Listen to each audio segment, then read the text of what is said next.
Good morning students. तो आज हम अपने क्वेश्चन आंसर्स करेंगे चैप्टर 3 के, जिसका नाम था forest. Let's start.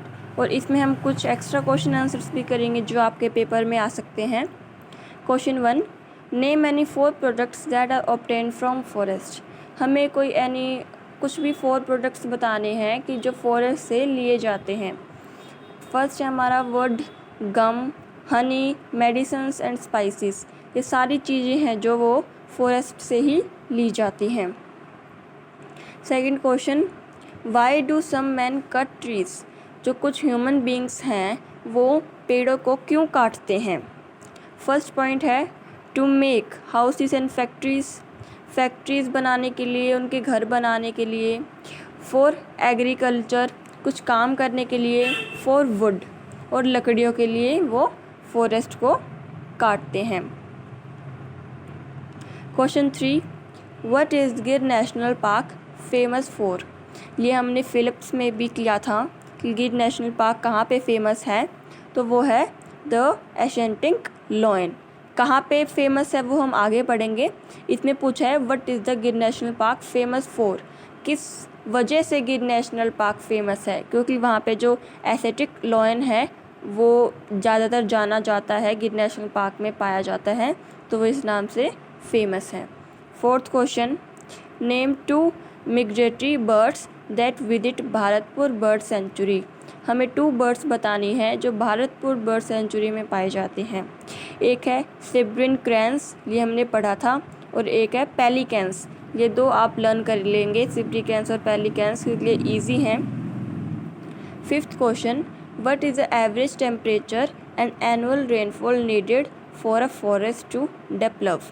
Average temperature क्या होना चाहिए फॉरेस्ट का, और एनुअल टेम्परेचर क्या होना चाहिए फॉरेस्ट का, ताकि वो डेवलप करे, जो फॉरेस्ट है वो डेवलप करे, बढ़े। आंसर है एवरेज टेम्परेचर होना चाहिए हमारा 10 degree Celsius, greater than 10 degree Celsius. ज़्यादा से ज़्यादा ठंडा टेम्परेचर हमारा 10 डिग्री सेल्सियस तक ही होना चाहिए, और एनुअल टेम्परेचर मीडियम टेम्परेचर और सबसे लीस्ट टेम्परेचर, सबसे नीचे टेम्परेचर हमारा 200 मिलीमीटर तक ही होना चाहिए। तो ये हमारा पार्ट डी था। अब हम पार्ट ए पे मूव करते हैं।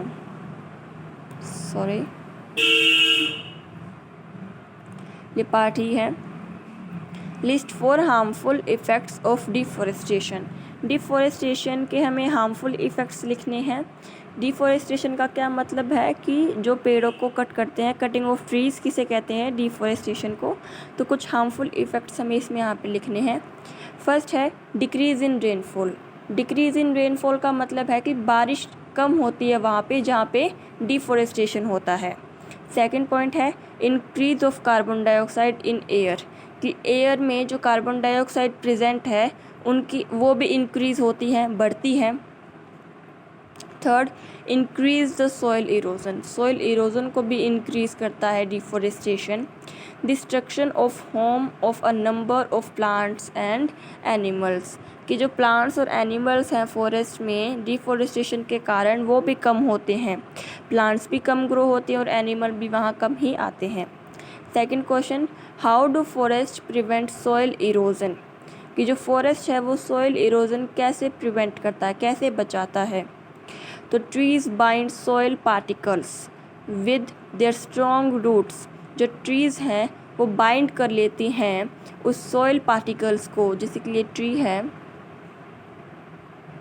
ये इसकी रूट्स हैं। ये जो सॉइल है नीचे ग्राउंड में वो इन सब रूट्स को बाइंड कर लेता है, हार्डली पकड़ लेता है कि कि जो ये रूट्स हैं कहीं फैल ना जाएं, एक ही जगह स्टिक रहें। तो इसी वजह से तो ये सॉइल इरोजन है प्रिवेंट करता है फॉरेस्ट को। Question 3, state the importance of forest to human beings, कि हमें इम्पोर्टेंस बतानी है फॉरेस्ट की ह्यूमन बींग्स के लिए। First point, forest provide a number of things to us like. जो फॉरेस्ट है वो हमें, फॉरेस्ट का मतलब जंगल, जो फॉरेस्ट है वो नंबर ऑफ थिंग्स, बहुत सारी चीज़ें हमें प्रोवाइड करता है, जैसे कि wood, medicine, spices etcetera. Second point, forest purify the air by absorbing carbon dioxide and releasing oxygen. हम ऑक्सीजन लेते हैं, कार्बन डाइऑक्साइड छोड़ते हैं, तो ये प्रोसेस हमारा बना रहता है और यही प्रोसेस फॉरेस्ट को प्योरीफाई मतलब साफ करता है। ठीक है। Why are forest known as lungs of earth. हमें ये फिलिप्स में किया था, पर ये अभी पूछ रहे हैं कि वाई क्यों कहते हैं, तो अब हम इसका भी बताएंगे कि ये क्यों कहते हैं। Forest absorb carbon dioxide. जो फॉरेस्ट है वो कार्बन डाइऑक्साइड को एब्जॉर्ब करता है, क्योंकि हम कार्बन डाइऑक्साइड एक्सहेल करते हैं, छोड़ते हैं ड्यूरिंग फोटोसिंथेसिस प्रोसेस के द्वारा, and release oxygen into the air and purify the air. जो फॉरेस्ट है वो कार्बन डाइऑक्साइड को एब्जॉर्ब करता है ड्यूरिंग फोटोसिंथेसिस के द्वारा, और जो ऑक्सीजन है वो रिलीज़ करता है, और यही जो प्रोसेस है वो एयर को प्योरीफाई करता है। That's why they are known as lungs of trees. इसलिए फॉरेस्ट को लंग्स ऑफ ट्रीज़ कहा जाता है इस प्रोसेस के द्वारा। How can we contribute towards protection of forest. हम फॉरेस्ट के द्वारा क्या कंट्रीब्यूट कर सकते हैं, क्या मदद कर सकते हैं हम फॉरेस्ट की। First point, bye planting more and more trees. हम ज़्यादा से ज़्यादा पेड़ उगा सकते हैं, पेड़ लगा सकते हैं। हम कहीं पे भी लगा सकते हैं पेड़, रोड साइड्स में, होम पे, पार्क्स में। Second point, bye avoiding the use of wooden products. Wooden products को अवॉइड करें, जो भी लकड़ियों के सामान हैं उन्हें अवॉइड करें, क्योंकि अगर हम उनको ख़रीदना बंद कर देंगे तो डिफॉरेस्टेशन भी डिक्रीज़ होता रहेगा। Third point, by spreading awareness about the importance of forest. हमें फॉरेस्ट की इम्पोर्टेंस के लिए सारे जो जैसे कि हमारी कॉलोनी है वहाँ पे हमें अवेयरनेस फैलानी चाहिए। स्प्रेडिंग का मतलब फैलाना, कि भाई जो फॉरेस्ट है वो बहुत इम्पोर्टेंट है हमारे लिए, वो हमें नंबर ऑफ़ थिंग्स प्रोवाइड करते हैं। तो अब हम कुछ एक्स्ट्रा क्वेश्चन आंसर्स भी इसके डिस्कस करते हैं। First, define forest. फॉरेस्ट क्या होता है। A forest is an area with high density of trees. जो फॉरेस्ट है वो एक एरिया है जहाँ पे नंबर ऑफ़ ट्रीज़ पाए जाते हैं। Second, name the green cold of Odisha. Odisha का ग्रीन कोल्ड किसे कहा जाता है। तेंदू लीफ को कहा जाता है green cold. Third, which act was enacted by the India parliament in 1980। कौन सा एक्ट इनेक्ट हुआ था इंडिया पार्लियामेंट में 1980 में। फॉरेस्ट कंजर्वेशन एक्ट इनेक्टेड हुआ था पार्लियामेंट के 1980 ईयर्स में। Fourth question, when and where Chipko Andolan organised. ये चिपको आंदोलन है, ये कहाँ पे ओरिजिनेटेड हुआ था। रैनी विलेज इन 1972। इसको आप अच्छे से लर्न करेंगे इन एक्स्ट्रा क्वेश्चन आंसर्स को, क्योंकि ये बहुत ही इम्पोर्टेंट है। Question fifth, right the meaning of afforestation. Afforestation का क्या मतलब होता है। Planting of trees. Question six, name the national parks. National parks कौन कौन से हैं हमें वो बताने हैं और कहाँ कहाँ पे हैं। फर्स्ट है कॉर्बेट नेशनल पार्क इन उत्तराखंड। उत्तराखंड में कॉर्बेट नेशनल पार्क है। गिर नेशनल पार्क कहाँ पर है, गुजरात में।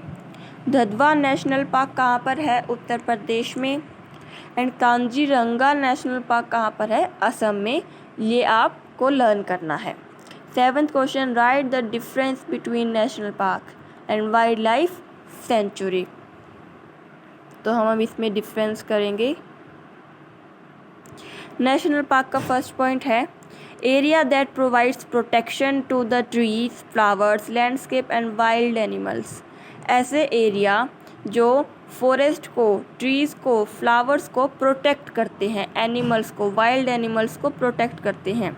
और वाइल्ड लाइफ सेंचुरी का मतलब है ऐसा area, an area which provides protection of wild animals. यहाँ पे सिर्फ वाइल्ड एनिमल्स को प्रोटेक्शन मिलती है, यहाँ पे ट्रीज़ को भी मिलती है, फ्लावर्स को भी मिलती है, लैंडस्केप को भी और वाइल्ड एनिमल्स को भी मिलती है। Second point of national park, no human activities allowed, यहाँ पे कोई भी ह्यूमन एक्टिविटी अलाउड नहीं है। लिमिटेड एक्टिविटीज़ अलाउड, यहाँ पे लिमिटेड बहुत कम एक्टिविटीज़ अलाउड हैं। Example of national park is Gir national park and example of wild life sanctuary is Bharatpur bird sanctuary. तो ये हमारा part D, part E and extra question answers थे। आई होप आपको सारे समझ में आए होंगे। तो हम अगले वीडियो में अगला टॉपिक डिस्कस करेंगे। Thank you students.